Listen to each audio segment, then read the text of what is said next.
Welcome to Analog Jones in the Temple of Film. I'm Steve. And I'm Matt.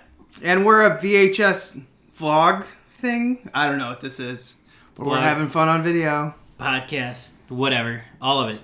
This is week 3 of TarantinOctober, and what do we do? Where's it at? Pulp Fiction. There it is! Right here. Oh, I'm sorry. Did I break your concentration? Miramax Films asks the question, what do two hitmen, one girlfriend, a boxer, and a secret suitcase have in common? That's a good question. The answer, they're all part of the most electrifying film of the year. John Travolta, Samuel L. Jackson, Thurman, Harvey, Keitel, and Bruce Willis. You won't know the facts until you see the fiction. Pulp Fiction, rated R. Starts October 14th everywhere. This is the gourmet shit. Yeah.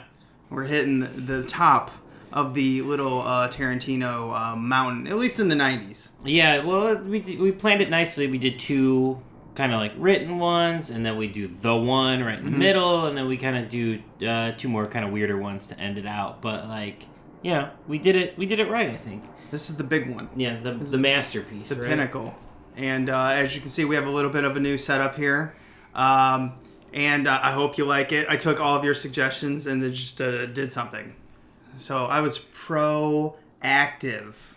You didn't take the suggestion when they were like, cut out the terrible co-host, though. No one said that. You didn't keep that. You didn't take that one to heart. Only Ashley said that, which was weird. Yeah. Weird. She's usually very supportive. Yeah, but not, doesn't think I should be in this podcast. I'm just dumbing it down for everybody. Is it so she can just keep you for her podcast? No. That's when we do it 2 a.m, you know, if you've heard any of those episodes. Those happen, you know, very late at night anyway, so. Well, you gotta tell them the name now. The AF High List. If you ever want to hear a podcast on the 100 greatest movies of all time, but with the use of drugs. Yes. And not heroin, like Pulp Fiction. Not the Pulp Fiction adrenaline needles happening, though. None of that needs to happen. Well, I feel like I'm going to touch Pulp Fiction every time we say Pulp Fiction. I'm just going to touch it. Pulp Fiction? Take a shot every time we say Pulp Fiction, which will mean you're dead. Yeah. And it's not... I always got mad because my family would say Pump Fiction. And I was like, no, it's Pulp Fiction. And what's the difference? A lot. But if you're not going to get it. Anyway, let's get into this massive movie. I mean, this thing came out in 1994, May of 94. And then, made $213 million. Yeah. Well, it came out in Cannes. Well, yeah. That's where it started the hype train, you know?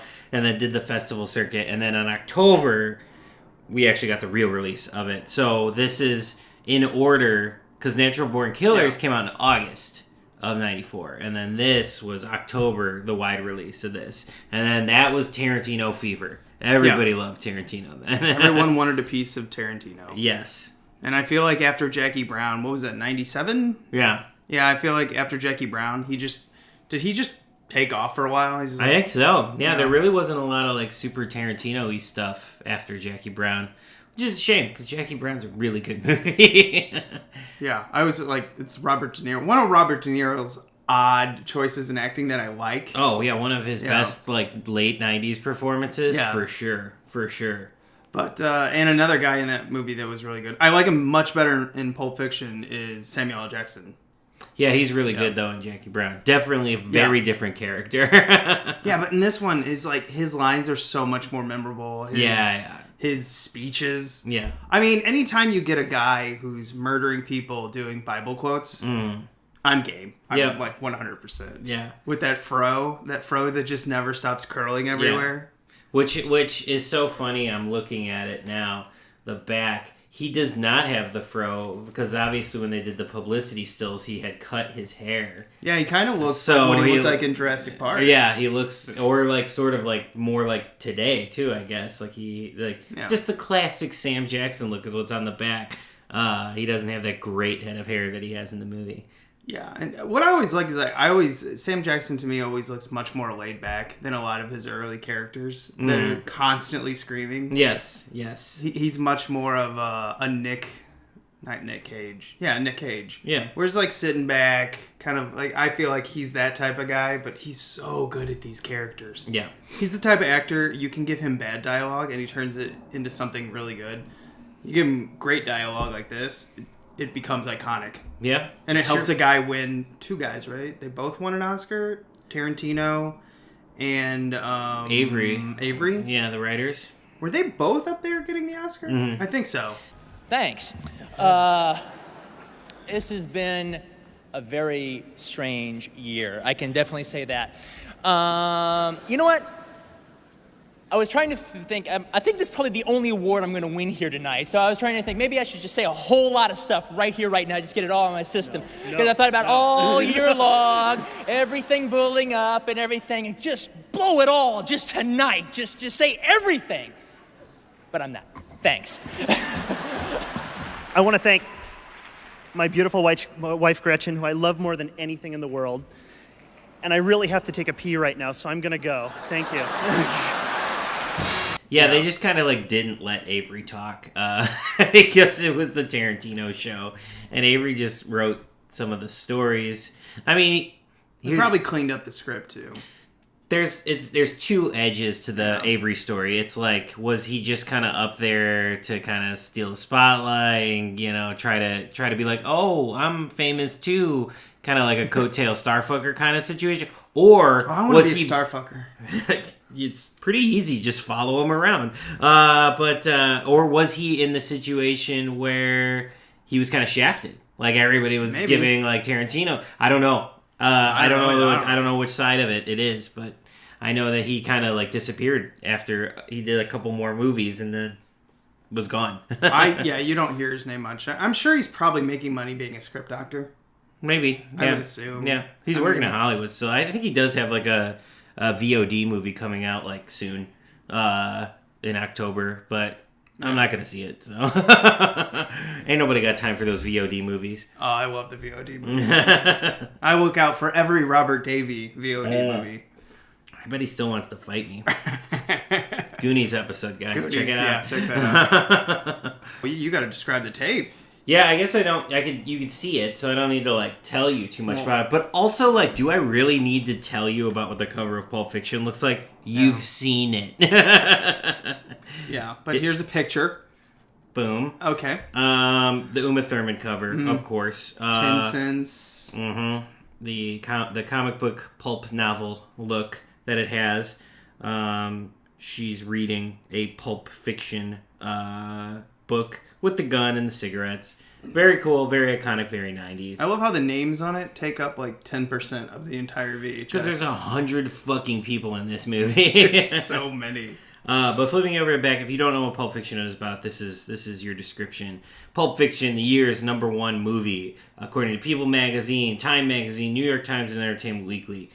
Critics and audiences worldwide hailed Pulp Fiction as the star-studded motion picture of the year. Writer-director Quentin Tarantino, Academy Award winner Best Screenplay, delivers an unforgettable cast of characters, including a pair of low-rent hitmen, John Travolta and Samuel L. Jackson, their boss's sexy wife, Uma Thurman, and a desperate prize fighter, Bruce Willis, and a wild mix of explosive action and wickedly funny humor. Better looking Uma Thurman. Pulp Fiction or Batman and... Oh, wait, is it Batman Forever? Or is it Batman and Robin? Pulp Fiction. I don't know. I think I'm going to go with Poison Ivy. All right. I just think, yeah. I dig the short black hair. I like this look personally. Okay, cool. She's not in this movie anywhere near as much as I always think. Every time I put in this tape, I think she's in more of this movie. Yeah, no, she's the symbol for the movie. You know what I mean? Like, yeah. and I mean it beyond just like the poster and the picture too. I mean, like, everything is brought around the moment of the drug overdosing. You know what I mean? Like, everything is sort of about that. It's pretty. It's your main it's your main meat and potatoes of the movie. So that's why she's, I think, the vision of the movie. It's really good when he takes the lipstick and Bullseye, but we'll talk about that a little bit. We'll get into the trailers when we pop this tape in. We had a lot, and I'm after going through our VHSs here through October, the next 3 we're gonna do, this one and the other 2. I'm starting to become more impressed with the trailers of Miramax. Yeah, they in the 90s, like the early 90s, mid 90s or whatever, they hawked their shit. You know, they were like a New Line where it was like, we're going to put out a tape, there's going to be 100 trailers on here. I don't understand why more places didn't do the New Line, and I guess Miramax, especially though the Full Moon. I was like, you've spent all the money creating these, movies or whatever you've got here. Yeah, sell it. This is your chance. Everyone's going to sit down. And, America, they don't want to get up and press the fast forward. Well, I guess they would have remotes. But I don't have a remote, so I actually have to get up and press fast forward on my VCR. Well, so I we watch would all literally trailers. never do that anyway, though. We are in it for the trailers and the weird shit that they stick on tapes beyond the movie itself. Yeah, and the first one we get is 4 Rooms. Yep, which is the next movie we were talking about. Spoiler alert. But ruined. Yeah, never gonna watch another episode, listen to another episode ever again. Yeah, so we don't want to talk about that one that much. But the next one is fantastic because it's Halloween 6. The origin of Michael Myers before they changed the title. When it was still kind of like the producer's cut version that the trailer was for. Now, did Dimension do Halloween 6? Yeah. Okay, that explains why that's on this. Because I was trying to figure it out. Yeah, this is the first one. Okay. Because Dimension did 6, H2O, and Resurrection, and the Rob Zombie ones. Okay, all right. Yeah, they did do that. Yeah, but I think Miramax. I think Miramax's name is proudly on the Rob Zombie ones. The Weinstein Company. Yeah. Oh, it's the Weinstein It's the same Company, because they were already gone from Miramax at that point. So, but yeah, it's the same concept. Yeah. Everyone's learning so much about stuff they don't care about, except the extreme nerds out there. That are like, "Whoa, I agree. You are correct." Then we had Crimson Tide, which, funnily enough, is another Tarantino. He worked on that screenplay too. Yes, uncredited. You told me that. So it's another Tarantino connection one. He probably spiced up some of the dialogue. Yeah, and there's a ton of pop culture references that got in. Okay, and then, all right. Have you seen Crimson Tide? It's been a while. I just remember. Well, I don't remember. I remember there's a lot of blues and reds. Yes. Because we had the water and then the inside of the submarine. And it's constant fighting. Yes. So, yeah, Russia's in it? Right? And I don't remember. But Tony Scott directed that, so it's from, he brought on Tarantino to work on the script after they did True Romance together, which you guys talked about already. But also, like, if you guys have seen Crimson Tide, basically the plot point of Gene Hackman having like a little dog, that's Tarantino's addition sort of to the plot. Like, I guess Gene Hackman goes everywhere with this little dog throughout the movie. Adding something to his character. Yeah, and that was a Tarantino touch. And then the rest is, just pop culture references and jokes and things like that. Let's see. So what else? We had, Exotica. I've seen this tape 100 times. I don't remember this. Yeah, I remember the font. Wasn't it like the really tall font on the VHS at the bottom? God, I don't remember. And I just watched this tape again. Pop a picture? I have no idea how close I was. I hope I didn't think it. But it was like an erotic thriller. Okay. Yeah, I forget about it every time. It's moving on. Judge Dredd. Because Judge Dredd is next. And I am the law!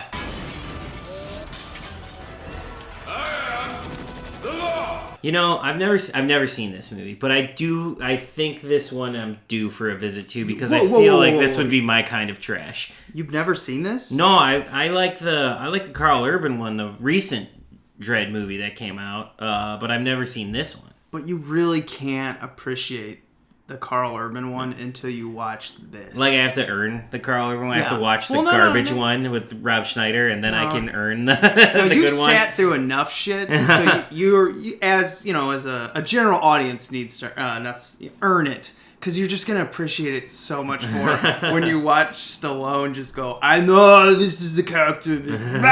Throw his helmet away. He's just like, oh my God. And he can't say law correct. Law. Yeah. And I remember that trailer, though. I remember that. I am law. Yeah, it's fantastic. And then the bad guy in it, I forget that actor's name, but they're both just like competing to go over the top.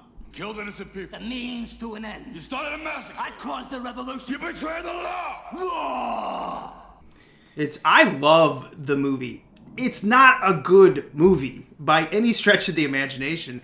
it's garbage. Well, I want to see it. I got to see it. But- I have it, of course. I have the VHS. I will put it in one day. But because it's such garbage and they just go, like, watch it. It's garbo. But I wouldn't man, be surprised. Like it's not anywhere on the internet or anything like that. But I would not be surprised too if that was another one that like Tarantino worked on, like Probably. doctored. You know, it was that time, and it's the kind of movie you would expect. But moving on to the last one. Well, it's not really a trailer. It's a promo for the novel and soundtrack. Music gives me the handle that helps me find the spirit of the movie.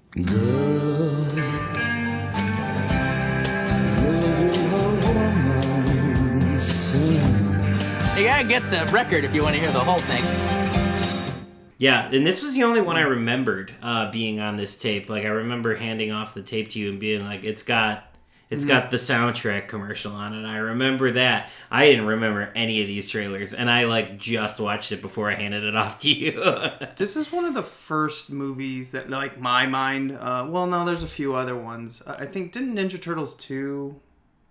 Maybe I'm making that up. I don't know. But I specifically remember Tarantino and his soundtracks. Yes. Always. Yes. Because that's just what he did. He wrote to, he wrote his, movies to music. Yeah, yeah. And those soundtracks are killer. I own the soundtrack to this, Jackie Brown, Death Proof. I think those are the ones I own. Yeah, great soundtracks. All right, yeah. Then we're going to move on to the feature presentation. All right, let's play this bad boy. Okay, bam. So we're going to talk about the diner scene, the wraparound story, but the first part of it. Who is this lady in this? Amanda Plummer. Man, she plays crazy well. She's amazing. Yeah, I love her in So I Married an Axe Murderer, the Mike Myers movie. She's the also sister. she's also crazy in that, and she's that's right, wonderful in that movie. Yeah. Such a funny movie. Yeah, that's And she's really funny in this too. Yeah, well, yeah, like especially at the end, but at the beginning, she's just like, she's all over the place. It's like she just did a line of coke, and they're like, "Let's go." I think from what I've heard, she is just like that. Not like in real life, but when you like put a camera on her and you're like, all right, go. She just gets there. You know, she doesn't need the drugs. She just is like that. Oh, like, okay. She could just Some turn people that can do shit that. on. Yeah, I can't turn that shit on.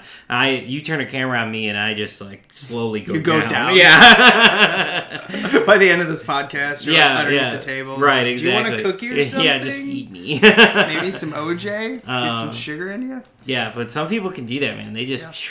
And that's why they're actors, I guess. But yeah, she's so good in this. Yeah, and then right after this scene, because, they're about to rob the place, then we go off to Vinny Vegas and Jules. Vincent Vega. Or, I mean, who did I say? Vinny Vegas. Yeah. Vincent Vega. Vincent Vegas. Vinny Vegas sounds like a Street Fighter name. Yeah, that's like a video game name. But it probably is.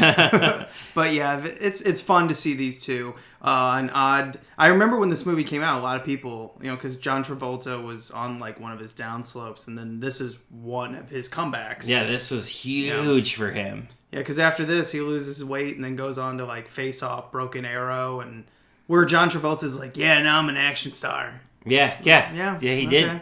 And he was nominated for an Oscar for this movie, and he hadn't really done anything sort of like I think he was coming off of the third Look Who's Talking movie before this. He hadn't really done anything of any prestige until this. All the Look Who's I mean that's what he was doing. He was just like, yeah, okay, romantic comedies, fluff, kids movies, whatever. Yeah. Gotta make your money. I love those Look Who's Talking movies when I was growing up, man. Talking babies and dogs, hell yeah. That was my bread and butter when I was 5 years old. I haven't watched those in such a long neither. time. I have no idea if any of them hold up. Yeah, no. I just remember my aunt getting really mad that they showed sperm in one of them. Oh, yeah. But this probably helped Bruce out too, I would imagine, because he had just come off of like Hudson Hawk, a big old bump, which is a movie I fucking love, by the way. I couldn't tell you one thing about Hudson Hawk because it's insane. It is a different movie from scene to scene, and that is why I love it. He's wearing a hat. Yes, and he's got his cool look in that. His singer look. What's his? Doesn't he have like a character name for his singing? Actor. I don't care. I don't really like Bruce Willis as a person, but I like him as an actor. So, Like later on in his career, he's just like got his eyes closed. Yeah, just what's my scene? sleeping What's my through scene? movies. Just give me my dialogue. Never mind, I know what I'm doing. I'll make it up. Yeah, And sleepwalk through he's it. good here though. This is when he still had his eyes open. No, This this is when he is- still cared. And yeah, like you were saying, everybody's really good here. John Travolta's really good. Samuel L. Jackson's incredible. Uma Thurman's really good in this. Ving Rhames is really good in this. I like all these. I like this cast a lot. This is the first movie I remember Ving Rhames in. I'm Yeah. sure he'd been acting a long time before that, clearly, because he looks like he's probably in his late 30s here. Yeah. In my minimal research I did. Very minimal. Yeah, very Yeah. bare bones minimal. This seems to be the breakout for him because after this I could see that, was yeah. like Mission Impossible and Con Air and stuff like that. So I think this was a breakout Ving Rhames performance. And like rightfully so. He's really good in this. And I really like him in the Dawn of the Dead remake. Oh yeah. Where he's Yeah. always standing with the shotgun Yeah. in his hands, like really weird. But I don't know. He's very funny Yeah. in that movie. Yeah, he like, is. But he's not playing it funny, which is what makes it so funny. He's playing it dead serious. Yeah, he's fucking hilarious in it. Yeah, he's just completely serious. I love that one. But getting into this, so they get the briefcase, and then we have Samuel L. Jackson doing the whole speech where they blow that guy away. How much do you want a burger when he's eating that burger? The Flock of Seagulls guy and Frank Wally, Yeah. and they take Phil Lamar. Yeah. Yeah. That's a really funny. Which Phil Lamar's in, like, what? Yeah. Mad TV's Phil Lamar is in this movie, and he's good in it too. He's funny in this movie too. And the brother of, what's his name from Scream? And, Yeah, Arquette. Arquette.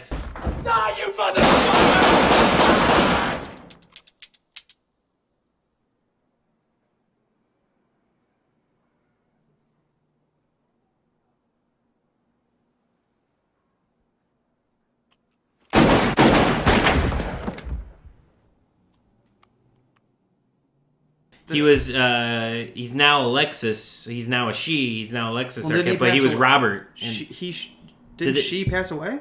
I think so, actually. Yeah. Yeah, I think so.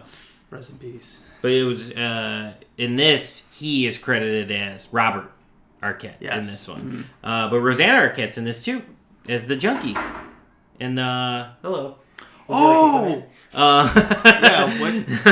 Just throw away your trash a little quieter next time?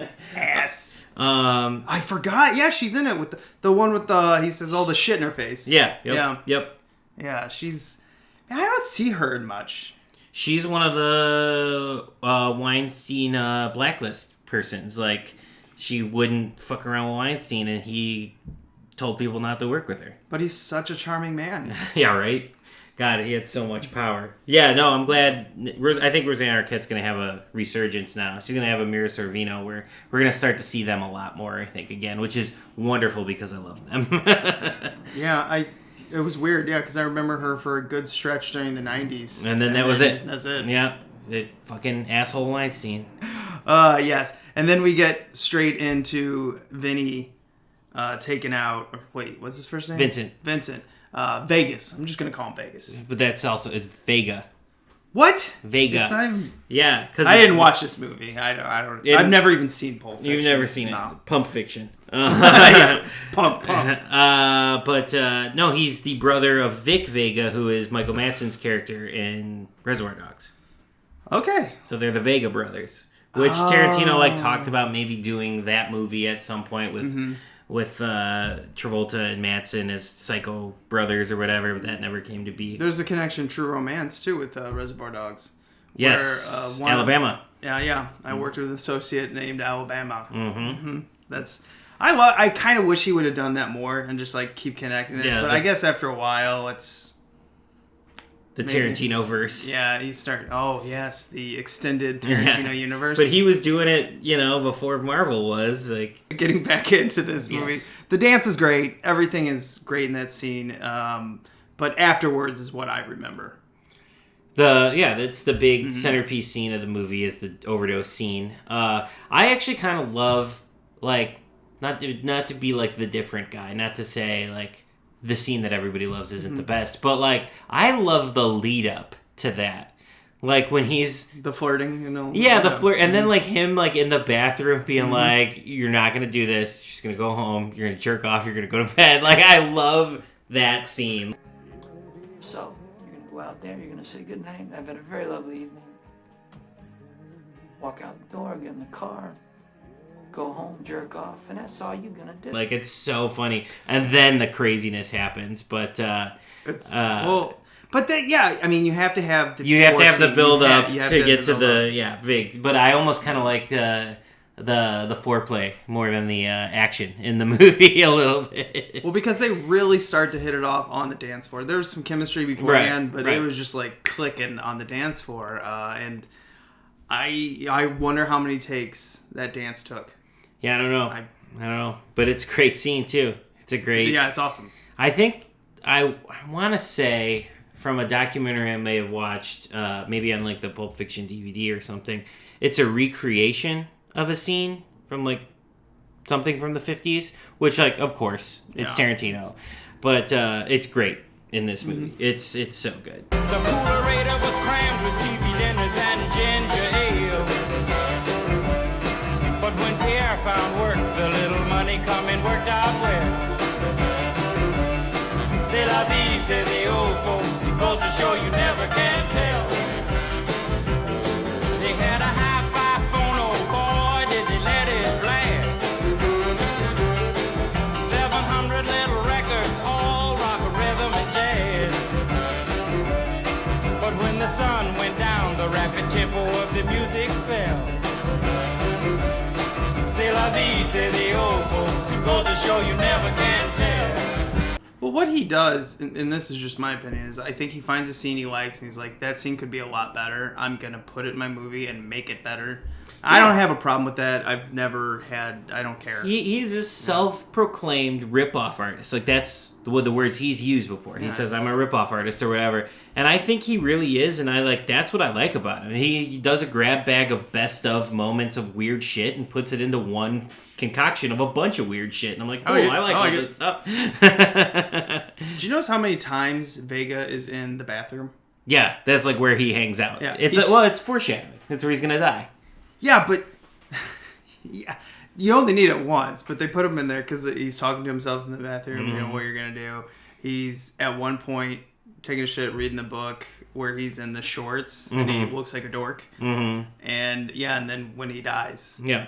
But I guess we'll get into, then we go on to the boxer. Yeah. Oh, but what I wanted to say about the heroin thing, when she snorts the heroin and then basically, I don't know how she's alive because she looks dead. Yeah. She looks awful. Yeah. But every time he smacks, the needle, they just show her get up, right? Right. You don't really see like the actual insertion of the needle. You hear it. You hear it. Yeah. You have every to crack time through the bone to get in there, so you kind of hear it pop as it goes in there.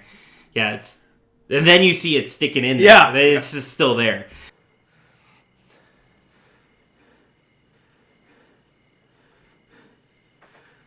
Three.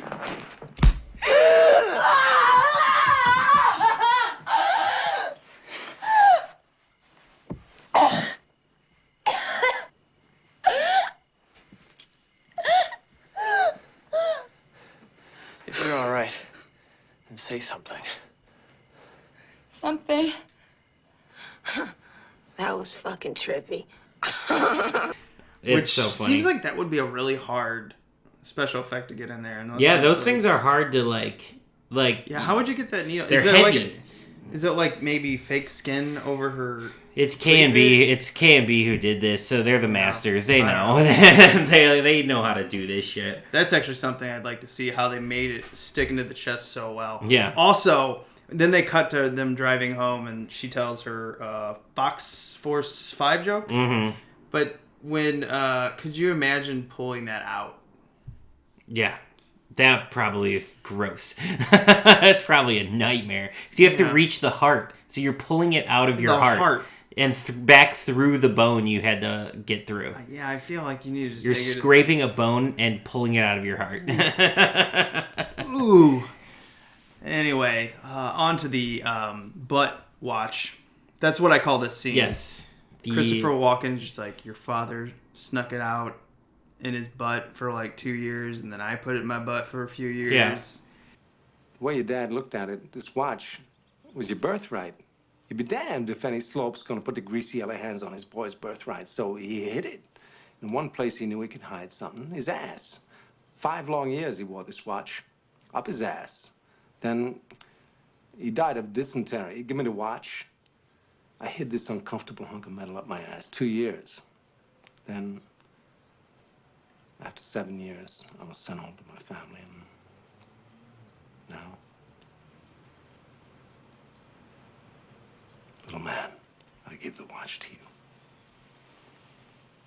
The sort of punchline of like he died of dysentery is really funny to me every time. Like he shoved it in his butt and then he died of dysentery. Like it's a really good it's a good shit joke. Like it's a good poo joke in like an A-list movie, and a good poo joke in an A-list movie is like that's my everything. So do you think initially he wrote it to be serious, but then they just watched Christopher Walken deliver it? Because I laugh. No, I think that was totally purposeful. Okay, I think they knew that they were doing like it's a butt joke. It's gonna be funny. Like they knew it was gonna be funny. They just knew they had to play it straight in order for the comedy to go through. He hands it to him like it's a good thing. He's like, how many asses is yeah, this and the kid is just kind of like, it's like, thanks. But it leads to that. This is part of the story. This is the only part of the story where I felt the runtime a little. Well, no, I didn't feel the runtime of the whole thing. Just this scene, I'm like, yeah, this is a long talking scene. Yeah, this is a very long. This is a Tarantino monologue scene. Yeah, maybe we should have edit it down a little bit, but whatever. The movie's amazing. But even when he's the boxer is with his girl, I was like, it's a little long. I'm like, we could have sped this up a little bit. But she forgets his watch, and then he has to go back, and then he kills Vega on the toilet. Yeah, this is a pretty... I always forget how long this section of the movie is. Like, this is a huge half of the movie. And this tape is long. This tape is like 2 hours and 40 minutes. Yeah. It's... Yeah. They're stretching how long a VHS can go. Yeah, there's a lot of tape in this plastic. Yeah. It's not very good either. Well, I might have done that. That might have just been from watching this 100 times. Because the whites on it are really blown out. Yeah, that might just be time, I feel like. I watched this a lot. Yeah. It was not a good watch. Even on my computer or on the big screen. It's just like, not very good. Yeah, I've put some fucking miles on this. I mean, we're kind of talking about how we feel about the movie. Pulp Fiction is my number 4 favorite movie of all time. I have put some miles on this tape. It's my 4th favorite movie of all time. It's got some miles. Yeah, I've never actually put together a list of my top 10, but this is one that made me want... I mean, I don't know. It was ones that made me want to read screenplays. True Romance and Pulp Fiction. I mean, Pulp Fiction. Because I've never actually seen it. But I've read the... I've never read the... You never seen it, but you read the script. Yeah. And I can't read, so I just watched this 100 times. So well, reading's for stupid people. Reading doesn't do nothing for you, except make you dumber. That's right. It's a proven scientific fact. Good or English is dumb. Yeah. Just watch movies and tapes. Just let it spoil your brain. That's America's way. When we go further into the whole, then we get the hillbilly rape scene. But when he hits Wiley, Marcellus Wiley, Wallace. Marcellus Wallace. Yeah, I love that. Like their two expressions when they look at each other. Smoking cigarettes and watching Captain Now don't tell me I've nothing to do. It's good to see you. I must go. I know I'm a good friend. Anyway, my eyes are not accustomed.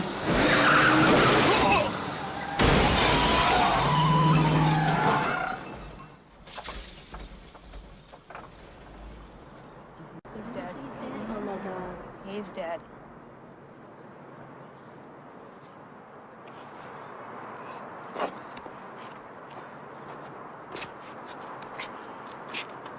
If you need someone to go to court, I will be glad to help, okay? That guy was a drunken maniac. He hit you, and then he crashed into that car. Who?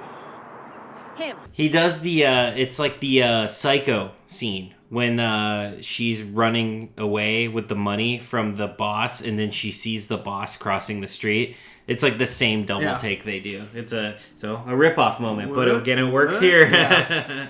It's great. And except the difference is he just smashes right into it. Right, whereas she just keeps driving. And then we get a Kathy Griffin appearance. And which, pay attention, because that might come back in another episode. Right. So apparently they were friends. They were all in the same circle there for a while, I guess. Maybe. I think Phil Lamar, Tarantino, Kathy Griffin, some of these other like side people, they all did the acting class. Because remember, Tarantino was trying to be an actor first before he was trying to be a filmmaker, and they all were in like acting classes and shit together.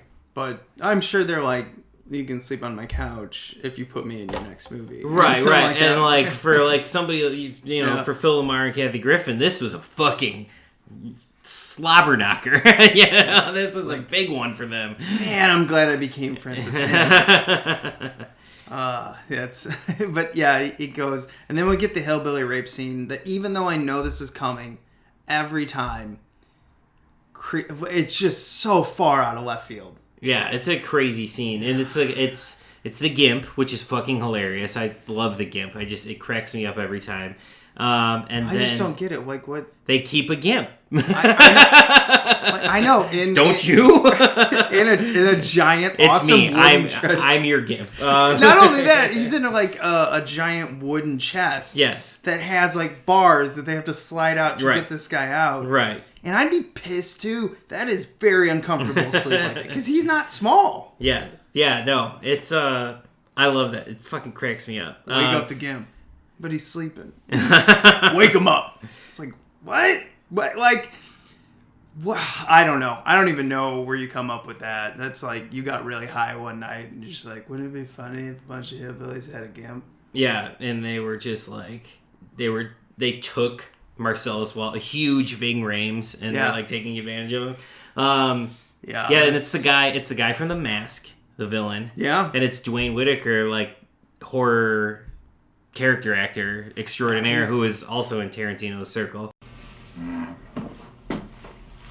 Well, bring out the Gimp. I think the Gimp's sleeping. Well, I guess you just have to go wake him up now, won't you?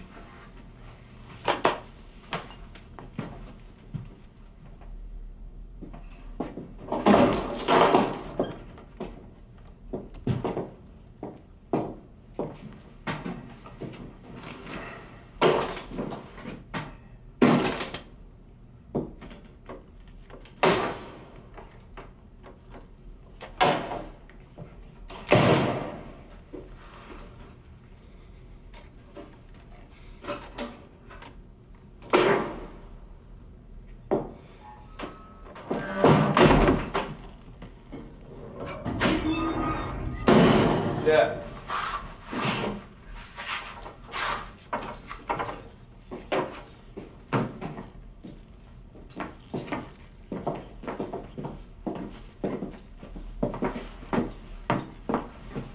Get out.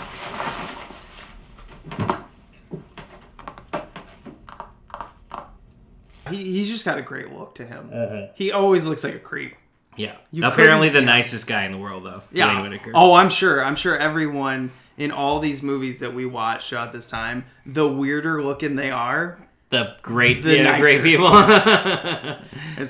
It's just like, there's not many George Clooney's where he looks, like George Clooney and is also, as nice as George nice. Clooney. Yeah. Most of them will probably be a complete dick, but yeah, I guarantee it. The horror cons, the ones you want to meet, go to the ugliest ones you can find. No offense, sorry, but I mean, come on. More interesting, because there are some people that are like not ugly; they're just like interesting looking too. Yeah, they are like I bet they're a super nice guy, and they usually are. So. No, you should go to the people with like 3 eyes. They're the nicest. Yes. Welcome. Would you like some sesame seed cake? Oh my god, thank you. I would. And they only charge you $10. Yeah. And they give you a free picture. Yeah. Yeah. Those are the best ones. Those are the days. I miss those. So yeah, going on after the rape, he gets away. He gets in the motorcycle, and then we go to Phil Lamar getting shot in the back of the car. Yep, I shot Marvin. Yeah. And I love how Vega is like, you hit a bump. And you're like, no, you didn't. It's like, there's no bump. Yeah, he just, I don't know. It's what's so funny about that moment is just how just accidental it all is. You know, like you could tell he isn't trying to kill Marvin. It just happened. Well, he's such a sloppy, I don't know, hitman. Yeah. Like, he's so sloppy. He's in the bathroom taking a shit while he's supposed to be killing someone. He's bad-mouthing the wolf, or, you know, like, kind of disrespecting the wolf who's just there to help. And then, it's just, he kills... I love how much of a dipshit he is. Yeah. And it was just a matter of time that he would die. It's just a matter of time. It's actually kind of a miracle that he made it to almost 40. Like, you know what I mean? I think that's what makes this movie so funny, is that you have these characters in these crazy, you know, action sort of scenarios, but they're all ridiculous characters. They're all so silly, and he's so stupid, like, and goofy. Yeah, he is. He was so good, and there's times that I forget it's it's John Travolta. It's just one of the few roles I think he's disappeared in, because, like. Mm-hmm. You know, Face Off and Broken Arrow, where he's insane. He's insane, but he's John Travolta being insane. Like, in this, he disappears. He is Vincent Vega in this, you know? Ain't it cool? Just love it when he's... Yeah, but they go off, they shoot, and then you have Harvey Keitel comes in here. But another weird... I mean, they clean up, and you get one of the greatest lines, you know, where he's like, this is some gourmet shit! God damn, Jimmy. This some serious gourmet shit. Me and Vincent would have been satisfied with some freeze-dried Taster's Choice, right? And he springs this serious gourmet shit on us. What flavor is this? Knock it off, Julie. What? I don't need you to tell me how fucking good my coffee is, okay? I'm the one who buys it. I know how good it is. When Bonnie goes shopping, she buys shit. I buy the gourmet expensive stuff because when I drink it, I want to taste it.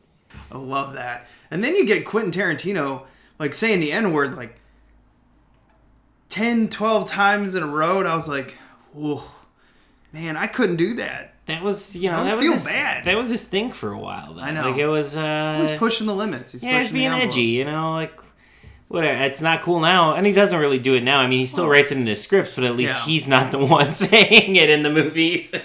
I just think this was, like, during the 90s, kind of a 90s thing where, like, do you remember in the 90s when people were claiming that, like, yeah, racism's almost over? And you're like, what? Like, you're not from Missouri. Yeah. No, the 90s were totally that time. Like, the progressive 90s or whatever. Yeah. Where it was just like, you know, white people thinking they can get away with it. I mean, what they did. They did get away with it. And they did get away with saying the N-word. Like, nowadays, now we're so heated and everything that, like, you can't even say nachos. But, like... Which sound really good right now. I would eat some nachos. Yeah. The thing about it is, it's like Tarantino said the N-word in this movie, like, a lot. And it's... The defense is it's the character. It's not the man. But it's like... but... I'm not going to be mad at him for doing it then. I just don't want him to do it now. No, I don't want him to do it now. Well, I'm not going to sit there and, like, I'm not going to watch his movies because he did something 20 years ago. I'm just saying, watching it, even then, I was probably like, what? And now I'm more of like, what? Really? Damn. Do you think his balls that are so big are clanking together? I mean... That took courage, and that's the kind of courage like I wouldn't want. I don't want that type of courage. Yeah, I'm not about to be pushing those buttons. Well, especially, but I wouldn't do it then either. No, you'd never direct anything ever again. Even independent. I'd be killed if I did that. Which again, I don't want to do. I'm not saying I want to do it, but I'm saying today's world, I would be killed if I had a character, not even like myself. If I had a character who was racist like that. No, I would write guy. I would write a racist character. Yeah, but he's not a bad guy though. He's kind of like supposed to be a likable character in this. Yeah, I know. But he's kind of just a likable scumbag in this. Well, I would still write. Like, I don't have a problem writing it, but I wouldn't write it in, like, I couldn't put it in a white guy. Yeah. Like, I would just feel bad, and that's probably why I will never be a good script writer. And I've never wrote a script, so I just made up a complete scenario of a different life I lived.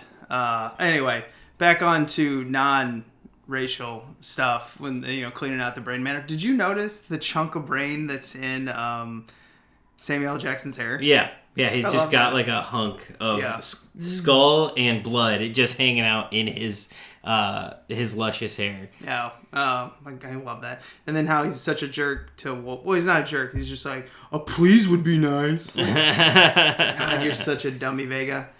And then we get on to the swine talk in the diner, which I love. Now, see, I've read that portion of the screenplay. I always love that because that's how my dad feels about pork.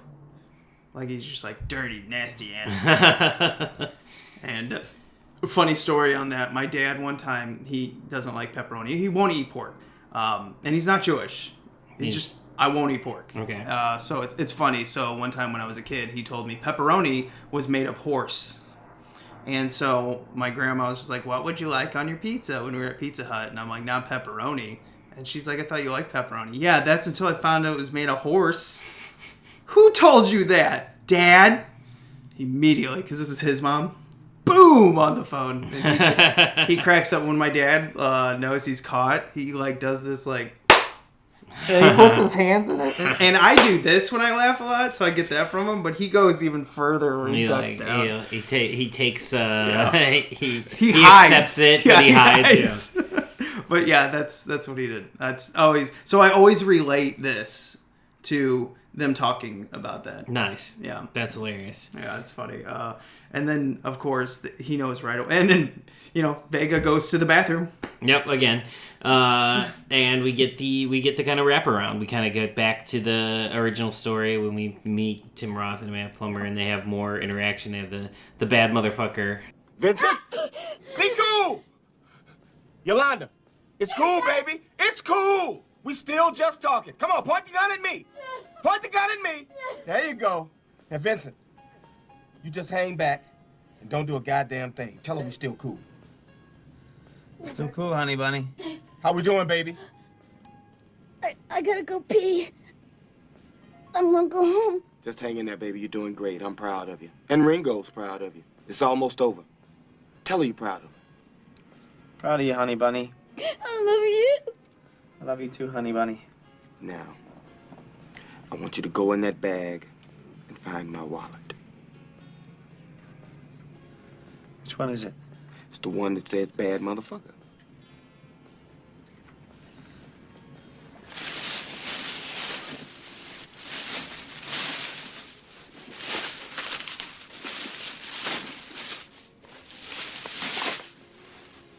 That's it. That's my bad motherfucker. Open it up. Take out the money.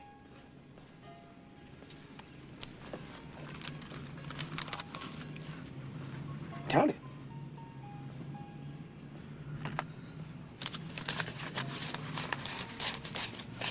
How much is there? $1,500. Okay, put it in your pocket. It's yours. Now, with the rest of those wallets in the register, that makes this a pretty successful little score, huh? Jules, you give that fucking Nimrod $1,500 and I'll shoot him on general principle. No, Yolanda, he ain't gonna do a goddamn motherfucking thing. Vince, shut the fuck up! Wallet scene with great. Sam Jackson. And then the movie just kind of ends peacefully. After all of that, after you're kind of riding high for hours, then the movie just kind of gently leaves. I think it ends. I mean, I assume in my mind Jules did retire, and he becomes a peaceful bum, wandering. And they of course they get kung fu. Yeah, they do the kung fu reference. Yeah, of course. Comes back in Kill Bill when they're watching kung fu. You're just gonna wander the earth peacefully. You're gonna be a bum. But I love how they know right away that Tim Roth. Yeah, and his girl, both of them. I don't know their characters' names. I already forgot. Honey Bunny and Pumpkin. Yeah, Pumpkin and Honey Bunny. Yeah. And I love how Jules is looking right at him. You are such a piece of shit. You are terrible at this. There's no need to be this mean and over the top in the robbing because everyone would just give you the yeah. This is a robbery. give me your wallets. I'm going to peacefully leave. Listen, I don't want to hurt anyone. But instead, they're like, we're going to blow your heads off. Yeah. I'm going to waste every motherfucker in here. Yeah. I would not want her mad at me because I feel like I wouldn't be intimidated so much by her, but her voice would make my ear hurt. Yeah, she can get up there. Yeah. She her yells. decibel levels. So the soundtrack starts with that, of course. Yes. And I'm gonna waste every motherfucker in here, and then like they hear the gunshot, and then the songs start. It's great. I think I owned this soundtrack at one time, but I don't know what happened to it. It just like I have a bunch of CDs. You probably ended up with the rest of the CDs, which I put all my old CDs in spindles, and I just keep them in the closet because there's like. What am I gonna do? My with them? CDs are in the closet too. It's like I can't get rid of them, and I have so few of them now that like it actually isn't like my problem like with everything else I have in my life. I have so few of them that I can't just put them in a box and keep them in the closet. No, I have like a couple hundred in there, and I'm like, what am I gonna do with this? Oh well, sell them for pennies at a. No. I don't want to sell them for pennies. I want to keep them until I'm dead, and then I want to make my damn kids or whoever put up with get rid of them. Yeah, you deal with it. That's my wish on my deathbed. You deal with them. Good.